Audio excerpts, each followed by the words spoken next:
আমার স্নেহের ছাত্র ও ছাত্রীরা, আজ আমি তোমাদের জন্য নিয়ে এসেছি দশম শ্রেণীর ইতিহাস পঞ্চম অধ্যায় বিকল্প চিন্তা ও উদ্যোগ বৈশিষ্ট্য ও পর্যালোচনা থেকে 4 ও 8 নম্বরের গুটিগত প্রশ্নের সাজেশন নিয়ে, যেগুলো তোমরা সামনের পরীক্ষায় কমন পেতে পারো। তোমাদের বলে রাখি, চ্যানেলে নতুন হয়ে থাকলে অবশ্যই তোমরা চ্যানেলটিকে সাবস্ক্রাইব করে নিও। এই ধরনের আরও অনেক ভিডিও আমার চ্যানেলে তোমরা পেয়ে যাবে। আর এই প্রশ্নগুলো তোমরা বাড়িতে অনুশীলন করলে সহজেই কমন পেতে পারবে। প্রথমে আমি 4 নম্বর প্রশ্নের আলোচনায় আসছি। প্রথম প্রশ্ন খুব গুরুত্বপূর্ণ প্রশ্ন। কারিগরি শিক্ষার বিকাশে বাংলার বেঙ্গল টেকনিক্যাল ইনস্টিটিউটের ভূমিকা আলোচনা করো। এটা 17 সালে মাধ্যমিকে এসেছিল। দ্বিতীয় প্রশ্ন, বাংলায় বিজ্ঞান চর্চার বিকাশে ডক্টর মহেন্দ্রলাল সরকারের অবদান আলোচনা করো। এটা 19 সালে মাধ্যমিকে এসেছিল। তোমাদের বলে রাখি, এই প্রশ্নের উত্তর পিডিএফ আকারে পেতে চাইলে, কেউ পারচেস করতে চাইলে ডেসক্রিপশানে নম্বর দেওয়া থাকবে, তোমরা যোগাযোগ করতে পারো। 3 নম্বরে আছে বসু বিজ্ঞান মন্দির টিকা লেখো। চতুর্থ প্রশ্ন, জাতীয় শিক্ষা পরিষদ টিকা লেখো। পঞ্চম প্রশ্ন, এগুলো সব 4 নম্বরের প্রশ্ন। বাংলার ছাপাখানার ব্যবসায়িক উদ্যোগ আলোচনা করো। বাংলা ছাপাখানার বিকাশে গঙ্গাকিশোর ভট্টাচার্যের ভূমিকা আলোচনা করো। রবীন্দ্রনাথ ঠাকুরের শিক্ষা চিন্তার সমালোচনামূলক আলোচনা করো। এটা 23 সালে মাধ্যমিকে এসেছিল। পরের প্রশ্ন, রবীন্দ্রনাথ ঠাকুর কিভাবে প্রকৃতি, মানুষ ও শিক্ষার সমন্বয় সাধন করেন?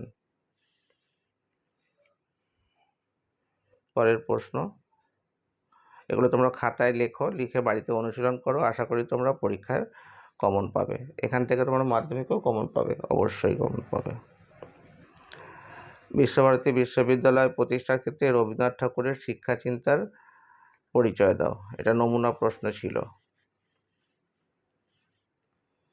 রবীন্দ্রনাথ ঠাকুরের শ্রীনিকেতন প্রতিষ্ঠার উদ্দেশ্য কী ছিল? এগুলো ছিল 4 নম্বর প্রশ্নের জন্য সাজেশান। এরপর আসছে 8 নম্বরের, মাত্র রেখেছি আমি 4টে প্রশ্ন। প্রথম প্রশ্ন 8 নম্বরে দেখো, প্রথম প্রশ্ন, হ্যালহেডের a grammar of the Bengal language গ্রন্থটি গুরুত্বপূর্ণ কেন? বাংলা ছাপাখানার বিকাশে চার্লস উইলকিন্সের ভূমিকা বিশ্লেষণ করো। 3+5, এটা 22 সালে মাধ্যমিকে এসেছিল। পরের প্রশ্ন 2 নম্বরের, বাংলায় কারিগরি শিক্ষার বিকাশের সংক্ষিপ্ত বিবরণ দাও। এটা 19 সালের মাধ্যমিকের কোশ্চেন। 3 নম্বর প্রশ্ন, 8 নম্বরের প্রশ্ন অবশ্যই 3-এ রেখেছি আমি সাজেশানে। গুরুত্ব অনুযায়ী সাজেশানে প্রথম থেকে 1, 2, 3, 4 করে তোমাদের সাজানো আছে। রবীন্দ্রনাথের শিক্ষা চিন্তা ও শান্তিনিকেতন ভাবনার পরিচয় দাও।